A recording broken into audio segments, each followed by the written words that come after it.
Greetings to you, Crocoduck Army. I had an interesting offer recently, one which I'm still trying to work out the logistics for.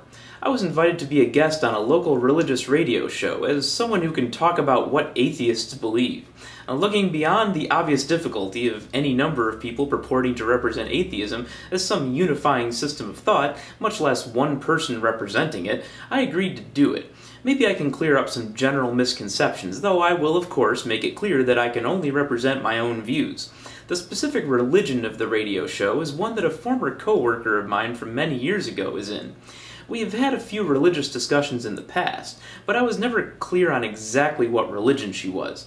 She always referred to her God as Most High, and she talked about the Bible, but that didn't seem to fit any typical Christian sect.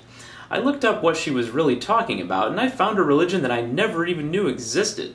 They're known as Hebrew Israelites. The religion got its start in 1896 and grew up as a church made up pretty much entirely of African Americans, which it remains today. What makes them unusual is that they consider themselves more or less Jewish, but in an even stranger twist, they believe themselves to be literally the descendants of the Israelites of the Bible, who lived in the area of modern-day Israel, and therefore spiritually special, while other Jewish people are pretenders to the throne, so to speak. This claim could be easily debunked through genetic testing, but I somehow doubt that they're any more tethered to facts than any other religion. Given the time that the church arose, it isn't any accident that they came to rest on this particular theology. Racism was very institutional and rampant everywhere at that time, so coming up with a theology that placed them at the top of the pedestal spiritually was a somewhat natural, though very misguided reaction to that mistreatment. I long for the day when there's only one pedestal with all humans on it. Unfortunately, some branches of the church have now gone so far in this thinking that they've been labeled a hate group by some watchdog groups for their racially charged rhetoric, and in addition they preach about the usual gay people are bad and evolution is a lie nonsense. I actually witnessed some of their street preaching in Washington, D.C. last year, when I happened to be in Chinatown around the time of the Reason Rally, coincidentally enough, though I didn't realize who they were until recently.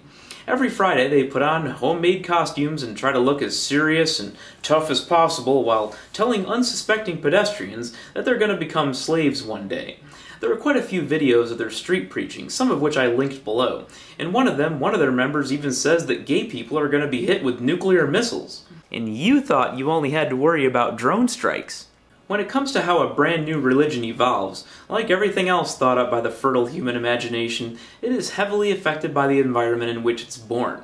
The Hebrew Israelites were forged in the crucible of discrimination and hatred, and so a racial component would predictably be a part of it. But they had a choice in how to channel that component.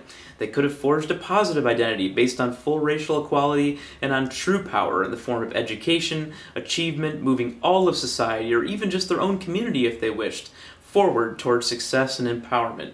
Instead, they chose to look down on others, focused on retribution for past wrongs, and prop themselves up on a useless mythological house of cards. And the creators of a religion squander yet another opportunity.